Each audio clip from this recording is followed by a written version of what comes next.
Hello tout le monde, c'est parti pour un nouvel épisode de podcast. Aujourd'hui, j'ai envie de vous partager un sujet que j'ai déjà abordé sur Insta un moment, mais il me semble important de creuser plus ce sujet-là, donc je vais l'aborder dans ce nouvel épisode. C'est sur le sujet de deuil. Vous savez, le deuil, c'est un concept qu'on parle souvent quand une personne ne fait plus partie de notre monde, souvent suite à un décès. Donc moi, j'ai vécu deux deuils importants dans mon enfance où j'ai perdu mon père à 11 ans et puis ma grand-mère qui m'a élevée depuis bébé en fait. À l'âge de 17 ans et aussi récemment, j'ai perdu mon grand-père du cœur qui est français. Donc ça, c'est un deuil qui est assez commun, enfin, je vous souhaite pas d'avoir vécu, mais c'est vraiment quelque chose d'assez commun. Mais c'est pas le sujet central dont j'ai envie de vous partager aujourd'hui, mais c'est plutôt un deuil plutôt invisible en fait, un deuil qui est moins évident suite à un changement dans la relation. Donc moi, ça a été le cas avec ma mère. Donc, si vous avez suivi mon histoire, j'ai grandi avec une mère narcissique et il y a vraiment pas de comportements qui ont détruit en fait notamment mon estime de moi et la confiance en moi. J'ai dû beaucoup me reconstruire et c'est un choix personnel, j'ai coupé le pont avec elle et j'ai choisi de plus avoir contact avec elle parce que je ne vois plus en fait l'intérêt d'avoir une relation uniquement de surface et que on n'a pas réellement d'espace pour échanger vraiment à partir du cœur, quelque chose qui est vraiment important pour moi. Je n'aime pas des relations de surface de base, j'aime pas des relations où on a juste des discussions des conversations de surface. Mais j'ai vraiment décidé pour moi de avoir plus possible en fait des relations nourrissantes dans lesquelles on peut vraiment être nous-mêmes, dans lesquelles on peut vraiment partager des choses profondes, dans lesquelles on peut vraiment se sentir soi-même. Je pense que c'est super important. Et donc ça fait partie en fait des non négociables que je me suis fixé. Et donc quand on prend une décision comme ça de couper le pont, c'est pas du tout un choix facile. Et pour toutes les personnes qui se sentent le droit de juger des personnes comme ça, franchement, vous n'êtes pas en place de juger quelqu'un, parce que pour qu'une personne décide de couper le pont avec sa famille, c'est que c'est pas un acte de lâche, c'est pas un comportement de lâcheté, contrairement à beaucoup de gens pensent.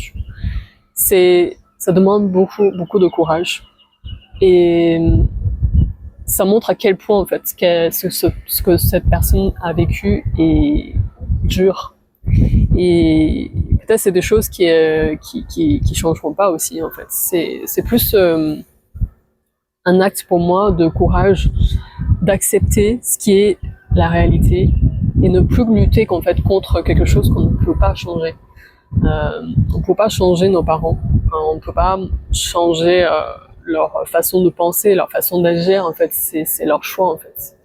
Et plus on passe du temps et de l'énergie sur un espace sur des choix qu'on maîtrise pas, sur des choses qu'on maîtrise pas, plus on perd de l'énergie et moins on a de l'énergie restante pour vraiment se concentrer sur notre vie, sur notre champ de possible, ce qui est possible de faire pour nous-mêmes en fait. Donc bref, donc aujourd'hui j'ai envie de vous parler de ces deuils où la personne est encore vivante, elle n'est pas morte, elle est encore dans ce monde, mais on a choisi d'avoir un rapport différent avec ces personnes. Donc moi j'ai donné mon exemple que j'ai plus de contact avec elle, mais il y a des personnes, beaucoup de mes clientes ont choisi de ne pas couper le pont avec leur mère, mais qui ont choisi un rapport différent en fait. Et surtout, quand je parle de deuil comme ça, c'est plutôt sur l'image qu'on a de cette personne et des attentes qu'on a envers elle. C'est vraiment ça la clé du sujet, c'est que quand on garde ces mêmes attentes depuis petite, qu'elles nous reconnaissent, qu'on prouve qu'on est assez pour qu'elles nous aiment, pour qu'elles voient enfin à quel point on a de la valeur et qu'on mérite, qu'on est performante, qu'on est parfaite, tout ça. Puis plus on rentre en fait dans une illusion, dans un trou où en fait c'est sans fin.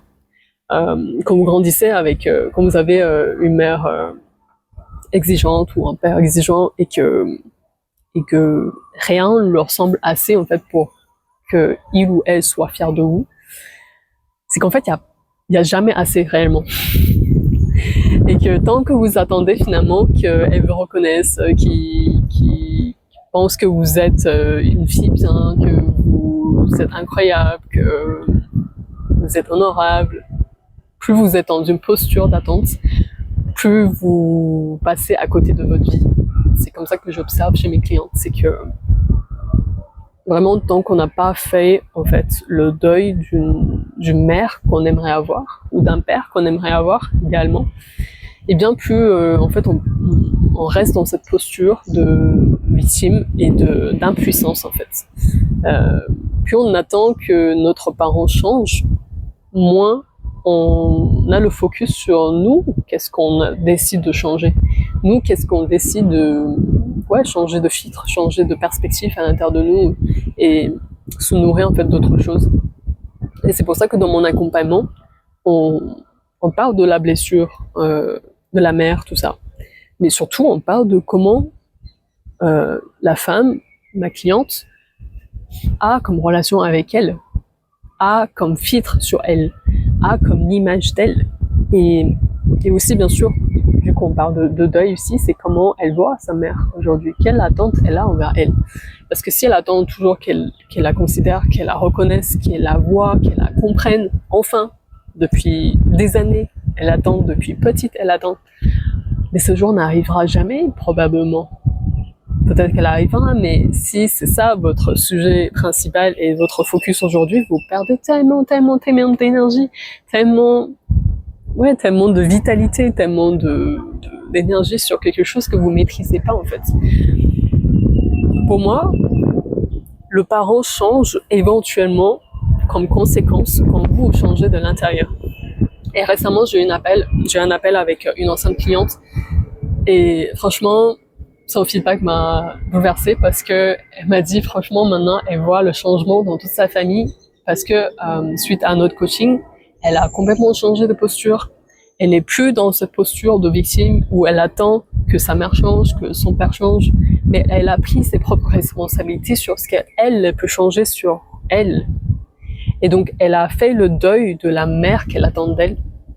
Et vu qu'elle agit d'une façon différente, et bien sûr dans notre accompagnement, on voit tout ça, la posture, la façon dont on peut la façon dont on se tient, la façon dont on parle, et qu'est-ce qu'on peut répondre quand il y a des phrases qui nous mettent en PLS et qui nous trigger émotionnellement, comment on se protège de tout ça, qu'est-ce qu'on leur dit, voilà. Donc tout ça, c'est des choses très concrètes, très pragmatiques qu'on voit dans le coaching ensemble.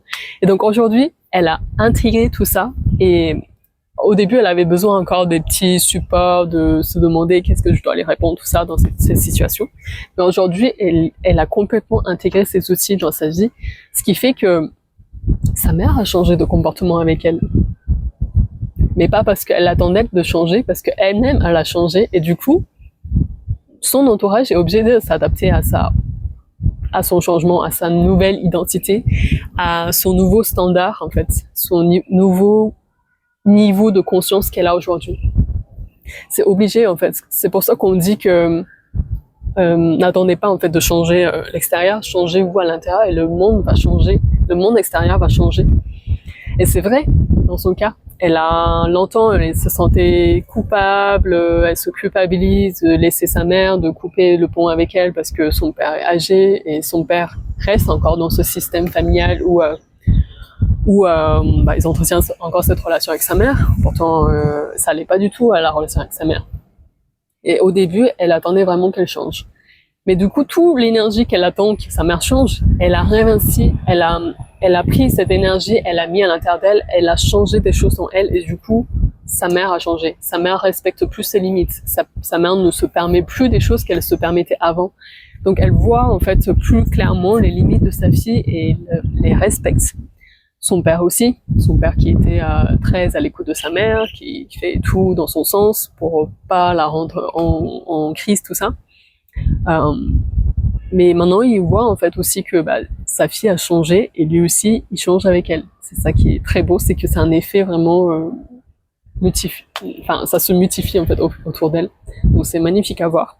Et il y a une chose très importante qu'elle m'a dite, c'est que elle m'a dit que elle est toujours comme elle est en soi. Donc sa mère n'a pas fondamentalement changé.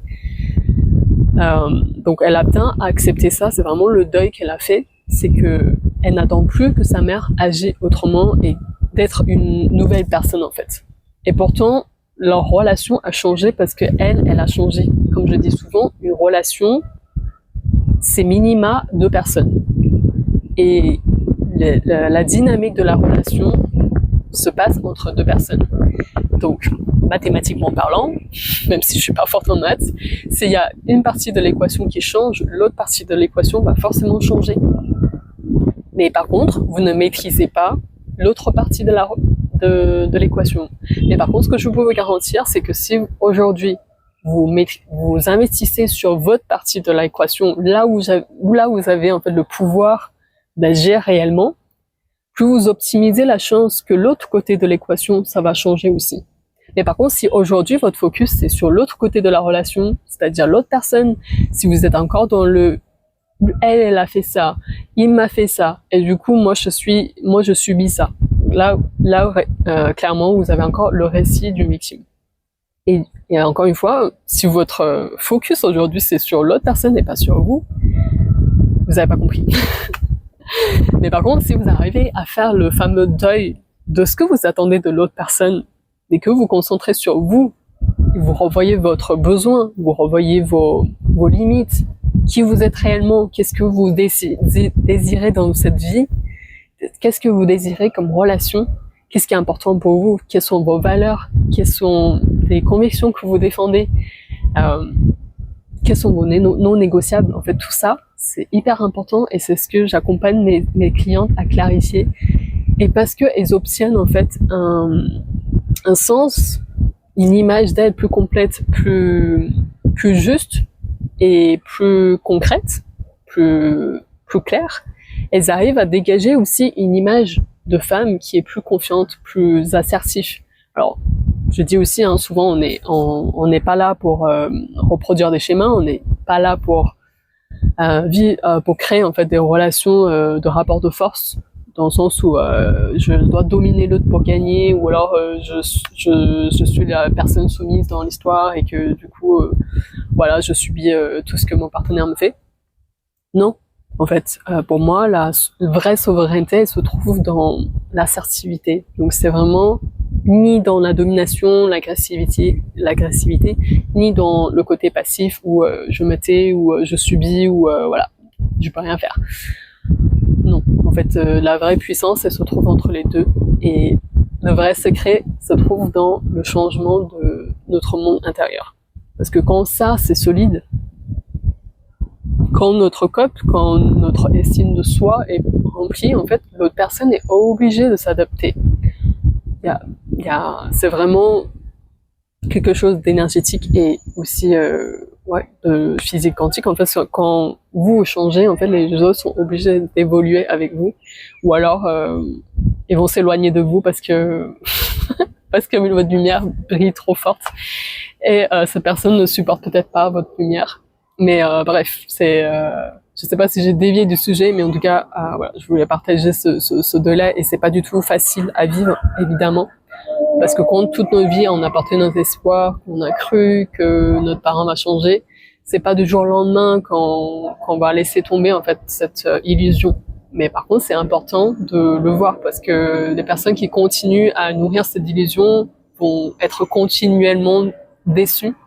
Alors que quand ils ont compris ça, quand ils acceptent de faire le deuil, ils avancent parce qu'ils misent sur elles, ils misent plus sur l'autre personne. Donc voilà pour aujourd'hui, j'espère que cet épisode vous a plu.